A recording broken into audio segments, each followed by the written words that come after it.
Malatya'da görmekten ve ağırlamaktan dolayı büyük bir memnuniyet duyuyorum. Size hitaben konuşmalarını gerçekleştirdiğim için Malatya Valimiz Sayın Ersin Yazıcı Beyefendi. Hoş geldiniz, şerefler verdiniz. Sayın Bakanım, öncelikle can kayıpları için, vefat edenler için Allah'tan rahmet. Hayat devam ediyor. Malatya'mızda da Malatya bir gayret içerisindeyiz. Ve şehrin imarında Allah'ın izniyle en kısa zamanda şehri ayağa kaldıracağız. Devam ediyor. Hem köylerimizde hem de merkez... Evet, bir taraftan Akçadağ Eğin'de 8 köy konutumuzu biraz temsili olarak bugün anahtar teslim törenini yapacağız ama bir taraftan da aylardır çalıştığımız, üzerinde karar verdiğimiz, bugün de son olarak bir kez daha netleştireceğimiz yaklaşık 22.000 konut ve iş yerinin aslında temellerinin atılacağı bir günde bulunuyoruz. Bu bizim için daha önemli. Şimdiye kadar çevrede rezerv alanlarda çok çalışmalar yaptık. Onların bir kısmını sizler biliyorsunuz. Bir kısmını gözden ırak olduğu için bilemiyorsunuz. Ama Malatya'mızın merkezinde de bir taraftan İnönü Caddesi'nde, bir taraftan valiliğin arkasındaki Saray ve Fuzuli mahallelerinde, bir taraftan tam karşı tarafta Bakırcılar Çarşısı ve çevresinde bulunan 21 tane daha çarşının yapılmasında. Ayrıca bunlar Battalgazi'de, Yeşilyurt tarafında da 10.000'e yakın konutun, iş yerinin yapılması için son karar günündeyiz. Aslında biz içeride karar verdik.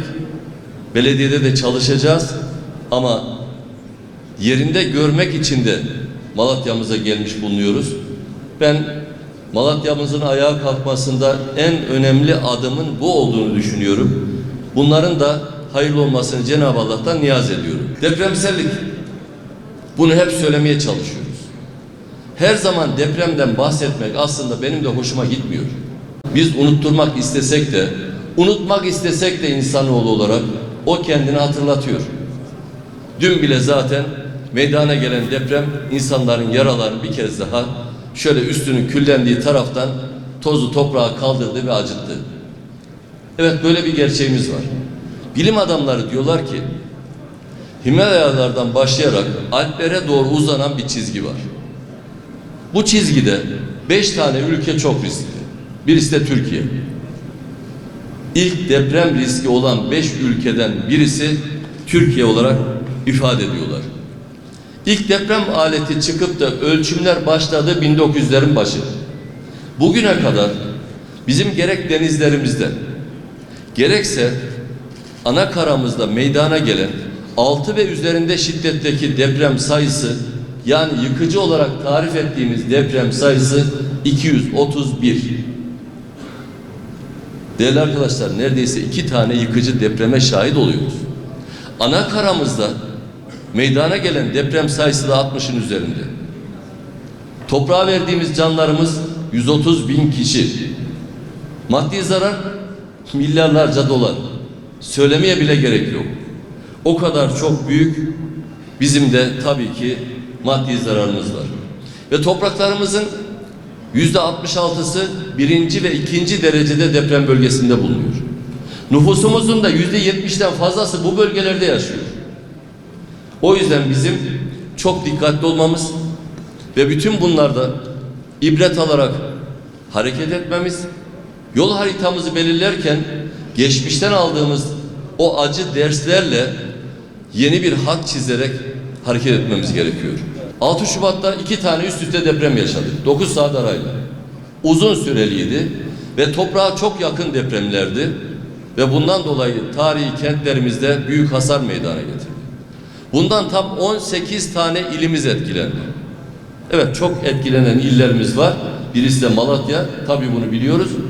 Ama 18 tane ilimizde hasar meydana getirdi. 14 milyon insanımız bundan zarar gördü arkadaşlar. Ortalama çıkan sayıya göre ağır hasarlı, orta hasarlı, yıkılmak üzere olan 680.000 civarında konut, 170.000 civarında da iş yerimiz var.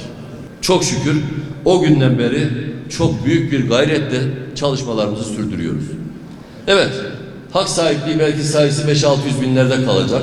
Ama biz bir an önce özellikle bakanlık olarak bugüne kadar 200 binden fazla konutun inşaatına başladık arkadaşlar.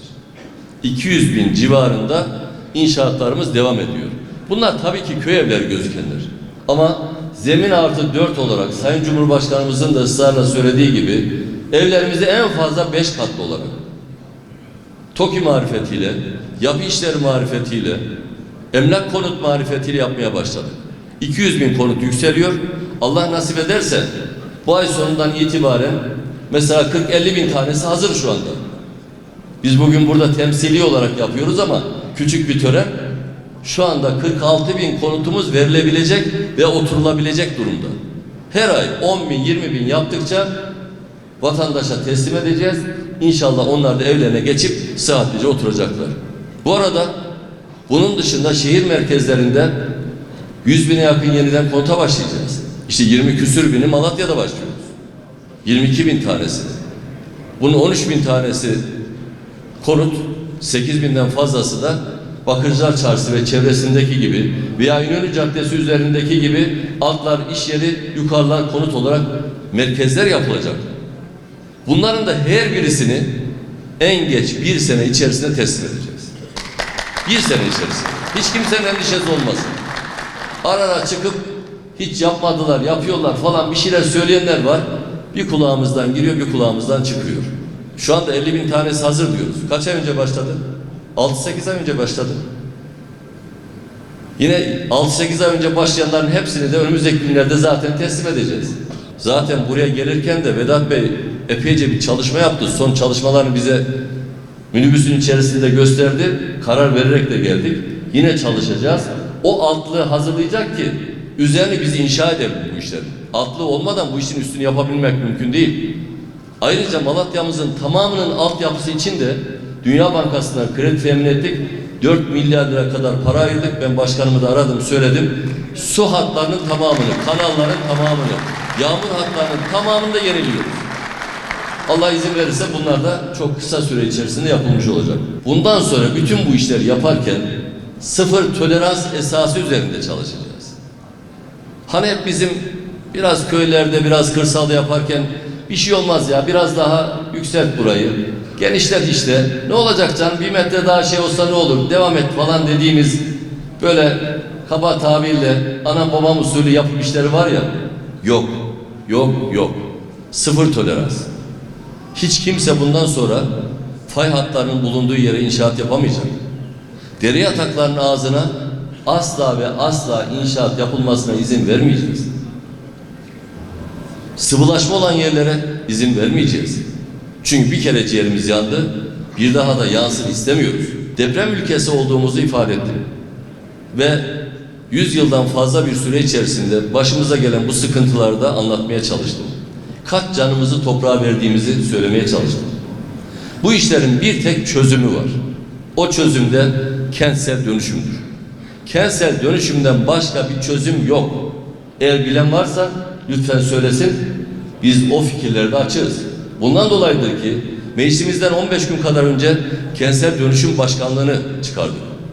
Bir taraftan tüm Anadolu ve bu bölgeler için özel bir genel müdürlük, Marmara bölgesi için özel bir genel müdürlük, bir de kaynak geliştirmek için yeni bir genel müdürlük kurduk. Sonra kentsel dönüşümün önünde ne kadar engel varsa bunları aşacak şekilde kanun metnini hazırladık ve meclisten çıkardık. Artık önümüzde kimse duramaz. Çok hızlı bir şekilde bu kentsel dönüşüme gireceğiz. Ancak bizim Türkiye'nin ne yazık ki şöyle de bir kadersizliği var. Evet, büyük bir çoğunluğumuz bu ülkeyi çok seviyoruz. Canımızı veririz. Hiç şüphe yok. İyi olsun diye uğraşırız. Fakat küçük küçük de gruplar var. Bunların ne hikmettir bilmiyorum.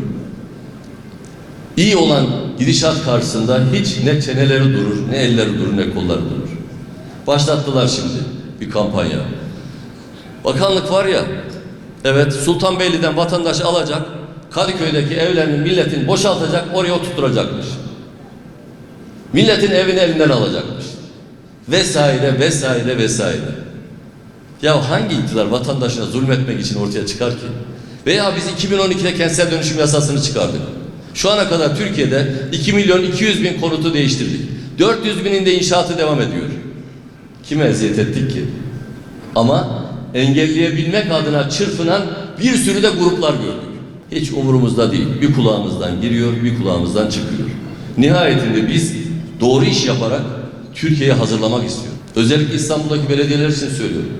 Ne olur sonuna kadar kapı açık. Sizin partinizden veya değil demeyin. Bana gelin. Eğer dönüşüm yapmak istiyorsanız başıma açık koşacağım. Size yardımcı olacağım.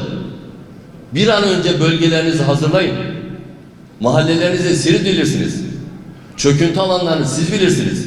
Depreme dayanıksız bölgeleri siz bilirsiniz. Hazırlayın, gelin. Elimde ne imkan varsa.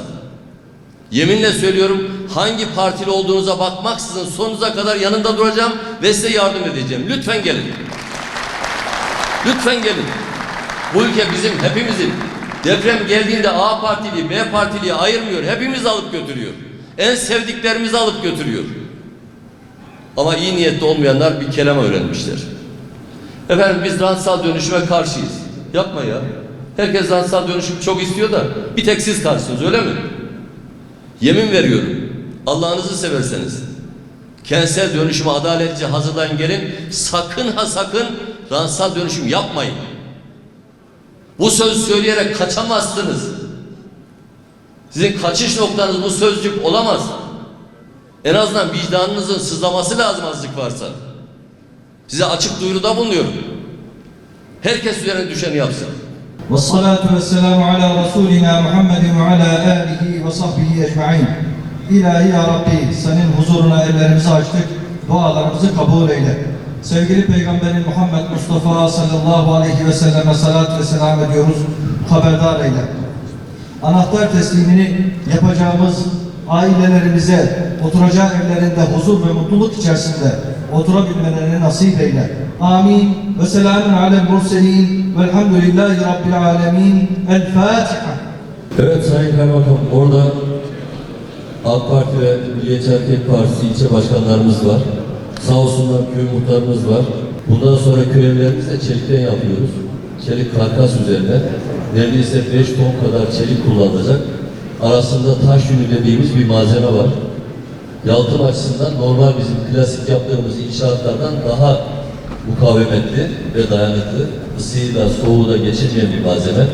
Dışında betopan var, içinde alçıpanlar da yapılıyor. Bundan sonra 51 bin civarında daha köy ev yapacağız. Onları da inşallah 6 ay içerisinde teslim edeceğiz. Anahtarlarını alıyorlar. Ailemize sıcak yuvaları şimdiden hayırlı uğurlu olsun. Sayın Hacer Alkan ve ailesinin kıymetli milletvekilimizin ellerinden köy evlerinin anahtarlarını alıyorlar. Yeniden alkışlarınızı istirham ediyoruz. Evlerin anahtarlarını Sayın Bakanımızın refakatlerinde teslim alıyorlar. Yeniden kuvvetli alkışlarınızı istirham ediyoruz.